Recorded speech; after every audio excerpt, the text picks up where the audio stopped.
गलत है, इमरजेंसी गलत है, तो इमरजेंसी के द्वारा संविधान किया गया संविधान संशोधन भी गलत है। लेकिन नहीं, 50 पढ़ने का जजमेंट पास कर दिया और दाएं बाएं लिखते लिखते उसको जस्टिफाई कर दिया कि नहीं अब तो 50 साल बीत चुके हैं, अब क्या होगा, अब कोई मतलब नहीं इस पर सुनवाई करने का।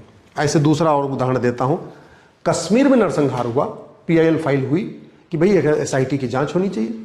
बोले अब इतना लंबा हो गया, अब क्या जरूरत है, अब तो छोड़ो।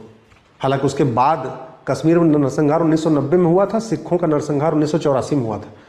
कश्मीर में नरसंहार जो हुआ उसकी जो PIL फाइल हुई सुप्रीम कोर्ट ने रिजेक्ट किया, उसके बाद सिखों के नरसंहार की PIL फाइल हुई SIT करने की, सुप्रीम कोर्ट ने SIT का आदेश दिया। ये हुआ है, मैं स्वागत करता हूं कि 84 में सिखों का नरसंहार हुआ, उस पर SIT बनी। लेकिन 1990 में जो हिंदुओं का नरसंहार हुआ उस पर सुप्रीम कोर्ट ने अपने हाथ क्यों खड़े कर दिए? ये चीजें हैं जो कहीं न कहीं सवाल खड़ा करती है। मैंने PIL फाइल किया कि मंदिरों को कंट्रोल किया जाए, मंदिर जो सरकार के हाथ में मंदिर कंट्रोल में है वो सरकार के कंट्रोल से बाहर होने चाहिए। सुप्रीम कोर्ट ने कहा नहीं आप हाई कोर्ट जाओ। पहले तो बोला इससे आपका क्या काम है, जो लोग अफेक्टेड। अरे साहब हमने कहा अफेक्टेड है, हमने कहा कोई एक भी मस्जिद सरकार के कंट्रोल में नहीं, एक भी चर्च सरकार के कंट्रोल में नहीं, लाखों मंदिर सरकार के कंट्रोल में है। तो इस कानून को मैंने चुनौती दी। सुप्रीम कोर्ट ने हाई कोर्ट जाओ। मतलब ये हो रहा है। अब आप खुद सोच लीजिए कि भेदभाव हो रहा है कि नहीं हो रहा है। ऐसे ही हेट स्पीच, मैंने PIL फाइल किया, अब जी हेट स्पीच को डिफाइन कर दो।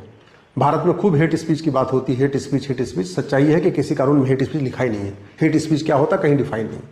तो मैंने PIL फाइल किया कि हमने कहा काम करो, पहले आप हेट स्पीच को डिफाइन कर दो, जिससे जो सिलेक्टिव अप्रोच है खत्म हो जाएगी।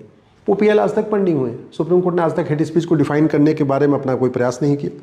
नूपुर शर्मा ने कुछ कह दिया तो सुप्रीम कोर्ट ने कहा अरे आप तो देश को उबालना चाहती हैं, आप तो ये करना चाहती हैं, वो करना चाहती हैं। ब्रह्मा विष्णु महेश के बारे में आए दिन सार्वजनिक टिप्पणियां की जाती हैं। भगवान राम कृष्ण परशुराम के बारे में आए दिन सार्वजनिक टिप्पणी की जाती है। हमारे वेद के बारे में, उपनिषद के बारे में, हमारे रामायण के बारे में, हमें गीता के बारे में आए दिन सार्वजनिक टिप्पणियां की जाती हैं। आए दिन मनुस्मृति को जलाया जाता है। दुनिया भर की गलत व्याख्या कर करके लोग बोलते रहते हैं, वो फ्रीडम ऑफ स्पीच होता है, उस पर कोई चिंता नहीं। एक आदमी कह रहा था सनातन डेंगू है, मलेरिया है, वो भी ठीक है।